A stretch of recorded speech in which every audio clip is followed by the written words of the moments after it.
राधे राधे दोस्तों। पितृपक्ष का समय बहुत ही पावन और रहस्यमय माना जाता है। शास्त्रों में बताया गया है कि इस दौरान किए गए छोटे छोटे उपाय भी जीवन की बड़ी बड़ी परेशानियां दूर कर सकते हैं। आज हम आपको एक ऐसा रहस्य बताने वाले हैं जिसे पितृपक्ष में चुपचाप करने से आपकी 7 जन्मों की गरीबी मिट सकती है। दोस्तों, पितृपक्ष में कुत्ते को खिला दो। यह एक छोटी सी चीज आपकी 7 जन्मों की गरीबी दूर करेगी। इतना पैसा आएगा कि संभाल नहीं पाओगे। जन्मों जन्म का पितृदोष समाप्त हो जाएगा। जिस चीज के लिए सालों से तड़प रहे थे वह चीज आपकी हो जाएगी। दोस्तों, अगर हमारे पितृ हमसे नाराज हो या परिवार पर पितृदोष हो तो इंसान की जिंदगी जीते जी नरक बन जाती है। व्यक्ति कर्ज से परेशान होता है, बीमारियों से परेशान हो जाता है, उसका दिमाग हमेशा भारी रहता है, उसे रात में नींद नहीं आती, परिवार में लड़ाई झगड़े होते हैं, पति पत्नी के रिश्ते टूट जाते हैं, शादी नहीं होती, संतान नहीं होती, कुल वंश आगे नहीं बढ़ पाता, घर परिवार में अजीब अजीब सी बुरी शक्तियों का वास हो जाता है, तांत्रिकों से, आत्माओं से, भूत प्रेत पिशाच से भी खतरा बन जाता है, घर में लोगों की मृत्यु तक हो जाती है, अक्सर एक्सीडेंट का, दुर्घटना का खतरा बढ़ जाता है। इसलिए कहते हैं कि पितरों को प्रसन्न करना बहुत जरूरी होता है और इस पितृपक्ष में आपके पास सुनहरा मौका आया है, क्योंकि इस पितृपक्ष पर एक खास महासंयोग बन रहा है। और ऐसे में अगर आप कुत्ते को केवल एक छोटी सी चीज खिला देंगे तो आपके पितृ देवता चाहे आपसे कितना भी नाराज हो, चाहे जन्म जन्म का पितृदोष ही क्यों न हो, सब कुछ दूर हो जाएगा। आपके पितृ देवता आपसे प्रसन्न हो जाएंगे। फिर चाहे शादी नहीं हो रही है, आपके पितृ देवता की कृपा से शादी हो जाएगी। संतान की कमी है तो संतान हो जाएगी। किसी का प्यार पाना चाहते हो तो उसका प्यार मिल जाएगा। मनचाही शादी हो जाएगी। व्यापार और नौकरी हर जगह आपको तरक्की मिलेगी। इतनी रफ्तार से पैसा आएगा कि आप संभाल भी नहीं पाएंगे। बस आपको इस पितृपक्ष में कुत्ते को एक छोटी सी चीज खिलानी है। कहा जाता है कि अगर पितृ देवता की कृपा हमारे ऊपर हो तो धन दौलत की कभी कमी नहीं होती, साथ ही घर परिवार में हमेशा खुशियां बनी रहती है। लेकिन अगर वही हमारे पितृ हमसे नाराज हो, हमारे ऊपर भयंकर पितृदोष लगा हुआ हो, तो हमारा हर काम बनते बनते बिगड़ जाता है। करोड़ों का, लाखों का कर्ज हमारे ऊपर चढ़ जाता है। इंसान दर दर की ठोकर खाता है। परिवार में लड़ाइयाँ होती है, परिवार तितर बितर हो जाता है। इंसान धीरे धीरे दिमाग की दौड़ से भी पागल बन जाता है। उस परिवार का, उस कुल का भी कभी भी विकास नहीं होता है। शादी नहीं होती, संतान नहीं होती, बच्चे बिगड़ने लगते हैं। इसलिए हमेशा अपने पितरों का तर्पण करते रहिए। पितृपक्ष में खास उपाय करते रहिए ताकि पितृ हमेशा अपनी कृपा बरसाए रखे, कभी भी आपसे नाराज ना हो। और आज इस वीडियो में ऐसा महा उपाय बताने जा रही हूँ जो अगर आपने कर दिया, यानी कि कुत्ते को आपने एक केवल छोटी सी चीज खिला दी, तो आपकी जन्म जन्म की गरीबी दूर हो जाएगी। घर परिवार की सारी समस्या दूर होंगी। जिस चीज पर आप हाथ रख दोगे वह चीज सोने की बन जाएगी। जहाँ जहाँ कदम रखोगे वहाँ से धन निकलने लगेगा। माता लक्ष्मी भी आपके ऊपर प्रसन्न होंगी और कुबेर देव का भी आपके ऊपर हाथ होगा। बस आपको पितृपक्ष में कुत्ते को एक छोटी सी चीज खिलानी है, क्योंकि दोस्तों कुत्ता जो है वह बाबा भैरवनाथ और यमराज का वाहन माना गया है। हमारे शास्त्रों में कुत्ते का वर्णन किया गया है कि पितृपक्ष में अगर आपको अपने पितरों को तृप्त करना है, उनको प्रसन्न करना है, तो कुत्तों को कोई खास चीज अगर आप खिला दें तो सीधा आपके पितरों को वह चीज लगती है। पितर भी प्रसन्न हो जाते हैं। माना जाता है कि जब हम कुत्ते को भोजन कराते हैं तो वह सीधे पितरों और यमदूतों तक हमारी श्रद्धा का संदेश पहुंचा देता है। इसलिए पितृपक्ष में कुत्ते को भोजन कराना और विशेष उपाय करना पुण्यकारी है। आप में से कई लोगों को धन दौलत की बहुत समस्या है। दिन रात आप केवल धन की कमी से जूझ रहे हैं। पैसा कमाने के लिए सुबह से शाम तक मेहनत करते हैं, लेकिन हाथ में कुछ नहीं आता। चंद रुपए ही आते हैं, वह भी इधर उधर चले जाते हैं। कभी कर्ज देना पड़ता है तो कभी घर के खर्च बहुत बढ़ जाते हैं। पैसा बचता भी नहीं है और ऊपर से कर्ज अलग लेना पड़ जाता है। तो आपके भी सपने हैं कि आप भी अन्य लोगों की तरह, रिश्तेदारों की तरह, पड़ोसी की तरह अपने सपने पूरे करें, अपने बच्चों के सपने पूरे करें। लेकिन हो क्या रहा है, सब कुछ उल्टा पुल्टा। आपके जीवन में पहले जो आपने हासिल किया वह भी चला गया, आगे बढ़ ही नहीं पा रहे हो। आपके पड़ोसी, आपके रिश्तेदार दिन प्रतिदिन नई नई चीजें खरीद रहे हैं। कोई नया मकान बना रहा है तो कोई नई कार खरीद रहा है, कोई बड़े स्कूल में अपने बच्चों को पढ़ा रहा है तो कोई अपने बच्चों को नए नए वाहन दिला रहा है। लेकिन आप दोस्तों जहाँ थे वहाँ से पीछे जा रहे हो। आपके पास तो जो था वह भी चला गया। आखिर ऐसा क्यों हो रहा है? भगवान आपके साथ ऐसा क्यों कर रहे हैं? आप हमेशा भगवान को दोष देते हैं, अपने किस्मत को दोष देते, अपने भाग्य को दोष देते हैं। लेकिन बंद कर दीजिए, क्योंकि किसी को दोष नहीं देना। दोष अगर आपके ऊपर कुछ है तो वह है आपके पितरों का। जी हाँ, अगर आपको रात में नींद आने में समस्या होती है, रात में आपका दिमाग भारी रहता है, अन्य गलत विचार आते हैं, आपको सपने में अपने मरे हुए परिजन दिखाई देते हैं, या फिर घर में कभी कभी अनहोनी घटनाएं घट जाती है, जैसे कि बच्चों को चोट लग जाना, घर में आग लग जाना, या फिर घर में कोई सांप निकल जाए, तो यह सभी संकेत होते हैं कि हमारे जो पितृ देवता है वह हमसे नाराज है। घर में जो मुखिया होता है या फिर घर के जो मर्द होते हैं वह बुरी संगत में चले जाते हैं। घर की संतान भी बुरी संगत में चली जाती है, नशा करने लगती है, जुआ खेलने लगती है, औरतें भी गलत संगत में चली जाती हैं, पराये पुरुष के चक्कर में फंस जाती है। यह सभी तभी होता है जब हमारे ऊपर हमारे जो पितर है वह नाराज हो। इसलिए पितरों को प्रसन्न करना जरूरी है। और पितृ प्रसन्न कैसे होंगे? बस केवल कुत्ते को एक छोटी सी चीज खिलाएंगे तो आपके पितृ प्रसन्न हो जाएंगे। और इस बार तो पितृपक्ष पर महासंयोग भी बन रहा है। ऐसे में आपके ऊपर जो जन्म जन्म का पितृदोष लगा हुआ है वह आसानी से पितृपक्ष में दूर होगा। बस केवल आपको एक छोटी सी चीज कुत्ते को खिलानी है और आप देखेंगे कितना पैसा आएगा कि अब संभाल ही नहीं पाएंगे। जिससे प्रेम करते हैं, जिससे शादी करना चाहते हैं, उससे शादी हो जाएगी। संतान सुख आपको अवश्य मिलेगा। साथ ही दोस्तों, गाड़ी चाहिए या बंगला बहुत जल्द आपका होगा, क्योंकि जब हमारे पितरों की कृपा हम पर होती है ना, तो योग अचानक से भी बन जाते हैं। भले ही आज आपके पास कमाई के साधन नहीं है, लेकिन फिर भी अचानक से कहीं से धन आने लगेगा, आपको पता भी नहीं चलेगा। किसी पुश्तैनी जमीन से मिलने लगेगा या फिर कोई योग बन जाएगा, कोई कमाई का नया जरिया बन जाएगा, वहाँ से धन आने लगेगा। तो धन आने के तो कई सारे जरिए बन जाएंगे, पैसा आएगा भी और पैसा टिकेगा भी। बस कुत्ते को एक छोटी सी चीज खिलाना है।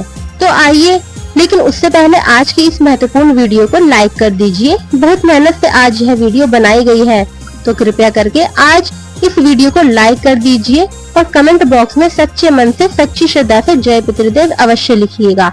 अपने अपने पितरों को अवश्य याद करें और कमेंट बॉक्स में जय पितृदेव तक लिख दीजिएगा। एक मंत्र बता रही हूँ, ओम पितृदेवताय नमः। इस मंत्र का अवश्य जाप करिएगा। अब उस चीज की ओर बढ़ते हैं और बताते हैं कि आपको कुत्ते को क्या चीज खिलानी है। लेकिन उससे पहले इस पितृपक्ष में आपको क्या करना चाहिए और क्या नहीं करना चाहिए मैं आपको बता देती हूँ, क्योंकि दोस्तों जाने अनजाने में आप कुछ गलतियाँ कर जाते हैं। हर साल पितृपक्ष आता है, हर साल आप अपने पितरों को याद करते हैं और सोचते हैं कि मेरे पितृ मुझसे प्रसन्न होंगे, लेकिन उल्टा हो जाता है, आप गलती कर जाते हैं। इस साल वह गलतियां नहीं होनी चाहिए। मैं शुरू से ही बता देती हूँ, ध्यान से सुनिएगा। अभी पितृपक्ष चल रहा है, इसलिए यात्रा मत करिएगा। कहीं जाना जरूरी हो तो अपने पितृ देवता का नाम लेकर यात्रा करिएगा, लेकिन यात्रा करना अभी छोड़ दीजिए कुछ समय तक। साथ ही घर में तामसिक भोजन पकाना, मांसाहारी भोजन पकाना छोड़ दीजिए। जब आपके पितृ थे तब तक कोई दिक्कत नहीं थी, लेकिन अब आपके जो पितृ देवता हैं वह शुद्ध हो चुके हैं, इसलिए वह आपके घर में आते हैं। पर आप अगर आपके घर में तामसिक भोजन, मांसाहारी भोजन पकाएंगे तो उनको क्रोध आएगा, वह आपके घर में रहेंगे भी नहीं। इसलिए मांसाहारी भोजन घर में नहीं बनाना चाहिए और खाना भी नहीं है। साथ ही यह जो पितृपक्ष का दिन है, पितृपक्ष का जो समय है वह शांति का समय है, इसलिए घर में ऊंची आवाज में बात मत करना। अन्य परिवार के लोगों को भी कह दे कि घर में शांति बनाए रखे। पहले से अगर कोई लड़ाई झगड़ा चल रहा था तो बाद में निपटाएंगे, लेकिन अभी शांति पाठ घर में होना जरूरी है। यह पितृपक्ष के 16 दिन बिल्कुल शांति से आपको गुजारने हैं। कोई भी लड़ाई झगड़ा घर में नहीं होना चाहिए, बल्कि खुशी से आपको घर में सभी के साथ रहना है। कोई पुराना बैर है तो भूल जाइए, लड़ाई है तो भूल जाइए और सबको कहिए कि कम से कम 16 दिन घर में अच्छे से रहें, खुशियों से रहें। बच्चों को बिल्कुल भी न डांटे। जी हाँ, हमारे पितृ देवता है, वे हमारे बच्चों के रूप में भी होते हैं। बच्चों को बहुत प्रेम करते हैं वे, और जब आप अपने बच्चों को डांटेंगे तो आपके पितरों को बहुत गुस्सा आएगा। तो अगर आपका बच्चा कोई गलती भी कर देता है तो उसे चुपचाप समझा दे, उसे डांटे नहीं, उसे रुलाए नहीं। इस बात का आपको ध्यान रखना है।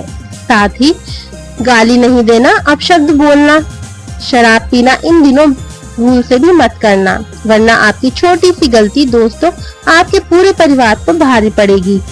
आप सोचते हैं मेरे पितृ देवता मुझ पर प्रसन्न होंगे और मुझे अपने जीवन में तरक्की करवाएंगे, वहीं अगर आप कुछ गलतियां करेंगे तो फिर यह सब कैसे होगा। इसलिए ऐसी गलतियां नहीं करनी है। साथ ही अगर आपके घर के बाहर कोई कुत्ता आता है या फिर कोई कुत्ता रोता भी है, जी हाँ, कोई कुत्ता आपके घर के बाहर रो रहा है या बाहर खड़ा है, या आपके घर के द्वार पर कोई गाय माता आई है या कोई भी जंगली जानवर हो, उसे आपको नुकसान नहीं पहुंचाना चाहिए। बिल्कुल भी उसे मारना नहीं है या फिर किसी भी जानवर को बुरा भला नहीं कहना है। इस बात का ध्यान रखिएगा, क्योंकि जानवरों के रूप में हमारे पितृ भी हमसे भेंट करने आ सकते हैं, हमारे हाल चाल जानने आ सकते हैं। इसलिए जानवरों को भी नुकसान नहीं पहुंचाना है। उस चीज के बारे में भी बताऊंगी, इसलिए वीडियो में अंत तक बने रहिएगा। साथ ही दोस्तों, पितृपक्ष में कोई भी शुभ कार्य नहीं किया जाता है, हम यही कहते हैं अक्सर, लेकिन इस बात का ध्यान रखिए, पितृपक्ष में शुभ कार्य करना मना है, जैसे कि पूजा पाठ तो हो गई या फिर कोई अन्य धार्मिक कार्य हो गए, वह नहीं किया जाता है। साथ ही पितृपक्ष में ज्यादा देर तक जागना भी नहीं चाहिए और अलग से भी नहीं करना चाहिए। दिन के समय जो सोते हैं, भूल कर भी दिन के समय मत सोइएगा, क्योंकि यह पितरों का त्योहार है। हमारे पितर हमारे घर आते हैं और अगर आप दिन के समय सोएंगे तो दोस्तों उससे आपके पितर बहुत ज्यादा क्रोधित होंगे। दिन में सोना बंद कर दीजिए। आपके पितर आपके घर में रहेंगे और आप सोएंगे तो इससे आपके पितर आपसे बहुत नाराज हो सकते हैं। साथ ही रात के इन 16 दिनों में अपने शरीर के कोई भी बाल बिल्कुल भी नहीं काटने हैं, ना ही आपको कटिंग करवानी है। इस बात का ध्यान रखिएगा। और एक बात ध्यान से सुनिए, श्राद्ध के कार्य को दिखावे या अहंकार के लिए बिल्कुल भी नहीं करना है। साथ ही रोजाना नहाना है, नहा धोकर अपने पितरों का ध्यान करें, उनका तर्पण करें और पितरों के दिए हुए धन का दुरुपयोग नहीं करना है, व्यर्थ खर्चा भी नहीं करना है। मान लीजिए आपके पितर यानी कि आपके दादाजी अब आपके साथ नहीं है, उनको जो पसंद नहीं था वह कार्य तो इन 16 दिनों में भूल कर भी ना करें। मान लीजिए आपका कोई पितर था, उनको शराब पीना बिल्कुल पसंद नहीं था, तो आपको शराब इन 16 दिनों तक नहीं पीनी है और घर में किसी को पीने भी नहीं देना है। मान लीजिए आपके पितर को दाल पसंद नहीं थी, तो घर में दाल नहीं बननी चाहिए। इस बात का विशेष ध्यान रखिए, वरना इसका उल्टा आपके ऊपर असर होने लगेगा। तो यह कुछ चीजें थी जो आपको बहुत ज्यादा ध्यान रखनी है। अब मैं आपको बताऊंगी वह कर लेना है। आपको क्या करना है वह भी जानना बहुत जरूरी है। ध्यान से सुनिए। श्राद्ध करना, तर्पण करना तो करना ही है दोस्तों। तर्पण और पिंडदान तो जरूर करें। पूर्वजों का नाम स्मरण करके जल और तिल अर्पित करना है। गाय हो गई, कौवा हो गया, कुत्ता हो गया, चींटियां हो गई, इनको भोजन कराना है, क्योंकि यह आपके पितरों के प्रतीक माने जाते हैं। तो जो घर में आप भोजन बनाए, जो आप पितरों को अर्पित कर रहे हैं, जो आप अपने पितरों की तिथि आती है उसमें जो भोजन आप अपने पितरों को अर्पित करते हैं, उसके 5 भाग बना ले। उन 5 भागों को अलग अलग जानवरों को खिलाना है, जैसे कि एक भाग गाय को खिलाना है, दूसरा भाग कौवे को खिलाना है, तीसरा भाग कुत्ते को खिलाना है, चौथा भाग दोस्तों चींटियों को और 5वां भाग मछलियों को। इस बात का ध्यान रखिए, कौवा अगर ना मिले तो कोई दिक्कत नहीं है, आप अपने घर की छत पर थोड़ा सा रख दे या किसी ऐसी जगह जहाँ चबूतरा है वहाँ रख दे। कोई चिड़िया भी खा लेगी तो उससे पितरों को बहुत फायदा होगा। चौथी बात है कि ब्राह्मणों को भोजन अवश्य करवाइएगा और दान अवश्य करिएगा, लेकिन दान हमेशा गरीब को ही करिएगा। जी हाँ, और क्या दान करना है वह भी मैं बता देती हूँ। अगर आपके पितरों को, आपके पूर्वजों को कोई चीज पसंद थी, मान लीजिए कोई पूर्वज है उनको गुलाब जामुन पसंद थे, तो आपको किसी भी गरीब को गुलाब जामुन दान करना है। इस तरह से आपको दान पुण्य करने हैं और जो जरूरतमंद है उसी को दान करिएगा। खाने की चीज नहीं तो कोई जरूरत की चीज, जैसे अन्न हो गया, अन्न का दान यानी कि अनाज हो गया, गेहूं चावल दाल इनका दान करिए। घी का दान आप करिए, बहुत अधिक फायदा होगा। अपने पूरे परिवार के संग मिलकर श्राद्ध करिए। रोजाना सुबह घर में तुलसी पर दीपक जलाकर पितरों का आह्वान करें। इनका भी दान करना बहुत पुण्यकारी होता है, तो यह अवश्य करिएगा। अब मैं आपको कुत्ते की वह छोटी सी चीज बताती हूँ। यह चीजें बता दिया मैंने आपको, अब कुत्ते की छोटी सी चीज बताती हूँ। मान लीजिए आपको बहुत कर्ज है या फिर किसी को बहुत परेशानी है, धन दौलत की, या किसी को बीमारी है। सबके लिए चीज बता रही हूँ, लेकिन पहली चीज है जिनको बहुत ज्यादा धन दौलत की किल्लत है, जो रोजाना मेहनत कर रहे हैं लेकिन उनका काम बिगड़ रहा है। धन आ रहा है लेकिन धन टिक नहीं पा रहा है। पैसों के लिए दिन रात एक कर रहे हो लेकिन नहीं हो रहा। आप चाहते हैं कि मैं भी अपने सपने पूरे करूं, अपने परिवार के सपने पूरे करूं, अन्य लोगों की तरह मेरा भी रुतबा बढ़े। दोस्तों, धन कमाना जरूरी है, और धन कैसे कमाओगे? पितृ प्रसन्न तो धन ऑटोमेटिक आने लगेगा। तो एक छोटा सा उपाय बता रही हूँ, ध्यान से सुनिए।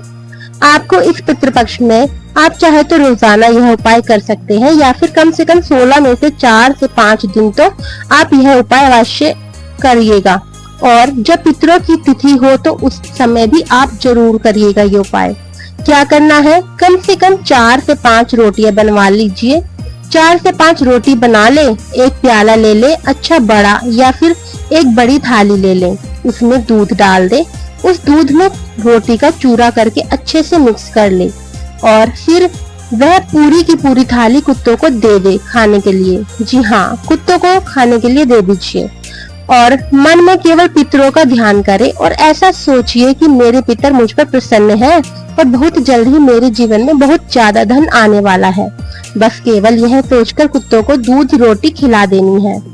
देखिए, जो दूध है वह चंद्र और लक्ष्मी का प्रतीक माना गया है, और जो कुत्ता है उसको यह खिलाने से आपके घर में लक्ष्मी का वास होगा और आपके पितृ जो है वह तृप्त होंगे, और आपके वंश में भी समृद्धि आएगी, धन दौलत खूब आएगा, और बहुत जल्द इतना धन आएगा कि आप संभाल भी नहीं पाओगे। दोस्तों, इस उपाय को करने से धन इतना आने लगेगा कि संभाल भी नहीं पाएंगे। आपकी 7 जन्मों की गरीबी शीघ्र अतिशीघ्र दूर हो जाएगी। अब अगली चीज बता रही हूँ, बिल्कुल ध्यान से सुनिए। अगर आपको कोई गंभीर बीमारी है, आपके परिवार में किसी को गंभीर बीमारी है, जैसे कैंसर, लकवा, किडनी की बीमारी, हार्ट की बीमारी, ब्लड प्रेशर, शुगर, या फिर आए दिन आप बीमार रहते हो, छोटी मोटी बीमारी भी है, या फिर आप हमेशा और बिना रोग के रहना चाहते हैं, अस्पताल नहीं जाना चाहते हैं, तो आप यह उपाय करिएगा। क्या करना है? आपको रोटी पर सरसों का तेल लगाना है और कुत्ते को खिलाना है। जी हाँ, पितृपक्ष में आपको यह उपाय जरूर कर लेना है। आप कम से कम 3 से 4 बार यह उपाय करिए। क्या करना है? जो व्यक्ति बीमार है उससे यह उपाय करना है। उसे अपने हाथों से सरसों का तेल रोटी पर लगाना है और कुत्ते को खिलाना है। काला कुत्ता मिल जाए तो उसे अवश्य खिलाए, क्योंकि जो सरसों का तेल है वह शनि और यम को प्रसन्न करता है और रोग दोष इन सभी को दूर करता है। इससे पितरों की कृपा से आपके घर में रोग और व्याधि शांत होते हैं। दोस्तों, यह उपाय जरूर करिएगा। अगर आपको अक्सर बीमारी रहती है, कोई गंभीर बीमारी है, साथ ही अगर कोई बीमार कुत्ता दिख गया, जी हाँ, कोई कुत्ता बीमार है, जैसे कि कुत्ते को खुजली हो रही है, किसी कुत्ते को चोट लग गई है, कोई कुत्ता लंगड़ा है, या कोई भी कुत्ता बीमार है, तो आप उसे या तो पशु चिकित्सालय ले जा सकते हैं, या फिर आप कहीं से दवाई लाकर उस कुत्ते को मिठाई के रूप में, दूध के रूप में, या उसे खिला सकते हैं। वह कुत्ता जब आपकी दी हुई दवाई खाएगा या फिर आपके द्वारा दिए गए किसी भी कृत्य से उस कुत्ते को बीमारी अगर दूर हो गई हो, तो समझ लो आपके तो वारे न्यारे हो गए। आपको कभी कोई बीमारी लग ही नहीं सकती, आपकी बीमारी भी कटेगी। तो यह उपाय आपको जरूर से जरूर करना है। अब अगली चीज, आपकी शादी नहीं हो रही है या फिर आप दाम्पत्य सुख पाना चाहते हैं, पति पत्नी में वापस प्रेम लाना चाहते हैं, तलाक होने की कगार पर है, रिश्ता टूटने की कगार पर है, तो रिश्ता भी बच जाएगा। जिससे प्रेम करते हैं उससे शादी हो जाएगी, जिससे करना है उसी से होगी। ऐसा है यह उपाय। अविवाहित लड़के लड़कियां इस उपाय को कर सकते हैं, और जो शादीशुदा है उनके जीवन में लड़ाई झगड़े हैं तो वह भी दूर हो जाएंगे। क्या करना है, ध्यान से सुनिए। आपको रोटी के ऊपर हल्का सा शहद लगाना है, ज्यादा नहीं, हल्का सा शहद लगाना है, और अपने पितृ देवता को अर्पित करनी है। अपने पितृ देवता को अर्पित करनी है। जब भी आप तर्पण करें तो कुछ इस तरह से अर्पित कर दे, और फिर जब पितृ देवता का तर्पण हो जाए तो वह रोटी उठा ले और उसे कुत्ते के बच्चों में बांट दे। अगर कुत्ते के बच्चे ना हो तो फिर आखिरी तरीका यही है कि बड़े कुत्तों को भी खिला दे, लेकिन कोशिश करे कि कुत्ते के बच्चों को खिलाया जाए। शहद मधुरता और प्रेम का प्रतीक है, और यह जो टोटका है विवाह में आ रही बाधाओं को दूर करेगा, पति पत्नी में वापस प्रेम लाएगा। जिससे विवाह करना चाहते हो उससे विवाह में मदद करेगा। दोस्तों, बहुत जल्दी यह उपाय करिए, बहुत जल्दी आपकी शादी की शहनाइयां गूंजने लगेंगी। अब अगला उपाय है संतान प्राप्ति के लिए। कई सालों की शादी हो गई और संतान नहीं हो रही है, जमाने के ताने सुनने पड़ रहे हैं, परिवार के ताने सुनने पड़ रहे हैं, तो यह उपाय करो। मात्र कुछ दिनों में ही आपको संतान से जुड़ी कोई खुशखबरी मिल जाएगी। क्या करना है, इस पितृपक्ष में कुत्ते को आपको घी लगी रोटी खिलानी है। जो प्रेग्नेंट यानी कि जो गर्भवती है, जी हाँ, जो कुतिया गर्भवती है तो उसे आपको यह रोटी खिलानी है। घी लगी रोटी किसी भी गर्भवती कुत्ते को आपको खिला देनी है। यकीन मान लीजिए आपकी भी बहुत जल्द कोख भर जाएगी। यह उपाय केवल महिलाएं ही करें। जो महिला संतान प्राप्त करना चाहती है, गर्भवती होना चाहती है, केवल वही उपाय करें। कैसे करना है, किसी भी गर्भवती कुत्ते को आपको घी लगी रोटी खिलाना है। घी जो है वह देवत्व और पवित्रता का प्रतीक है, और इसे कुत्ते को खिलाने से आपके पितृ प्रसन्न होकर संतान सुख का आशीर्वाद आपको देंगे। और वह जो गर्भवती कुत्ता है वह आपको अपनी तरफ से भी आशीर्वाद देगा। इससे भैरवनाथ की भी कृपा आपको मिलेगी। आपके कुल देवता भी आपसे प्रसन्न होकर आपके कुल को आपके वंश को आगे बढ़ाएंगे। तो यह उपाय जरूर करिएगा। यह संतान प्राप्ति और वंश वृद्धि के लिए बहुत ही उत्तम उपाय है। अब दोस्तों, मैंने सारे उपाय आपको बता दिए हैं, बस केवल कर्ज का बाकी है। कर्ज के लिए ध्यान से सुनिए। रोटी पर गुड़ लगाना है और पितृपक्ष में रोजाना यह उपाय करना है, और पितृपक्ष हो जाए उसके बाद भी हर अमावस्या के दिन आपको कुत्तों को गुड़ लगाकर रोटी खिलाना है। यह कर्ज से मुक्ति दिलाने के लिए बहुत ही बेहतरीन उपाय है। गुड़ पितरों को प्रसन्न करेगा। रोटी पृथ्वी तत्व का प्रतीक है, दोनों मिलकर आर्थिक बंधन तोड़ेंगे। आपका घर जो आर्थिक तौर पर टूटा हुआ है वह वापस जुड़ेगा। आपके घर में धन आएगा, और जो माथे का बोझ है उसका बोझ भी खत्म होगा। तो यह उपाय जरूर करिए। तो आज की वीडियो में मैंने सारी जानकारी दे दी है कि पितृपक्ष में कुत्तों को क्या खिलाना है, क्या सावधानी रखनी है, क्या उपाय करने हैं, क्या करना है। दोस्तों, पितृपक्ष के इन उपायों को अगर आप श्रद्धा और विश्वास से किया जाए तो धन धान्य और समृद्धि आपके जीवन में स्थायी रूप से आ सकती है। अगर यह जानकारी आपके लिए उपयोगी रही हो तो वीडियो को लाइक और शेयर जरूर करें, ताकि और लोग भी इसका लाभ ले सके। ऐसे ही और पावन ज्ञान और उपायों के लिए हमारे चैनल राधा माधव 14 RM को सब्सक्राइब करना ना भूलें। जय पितृदेव।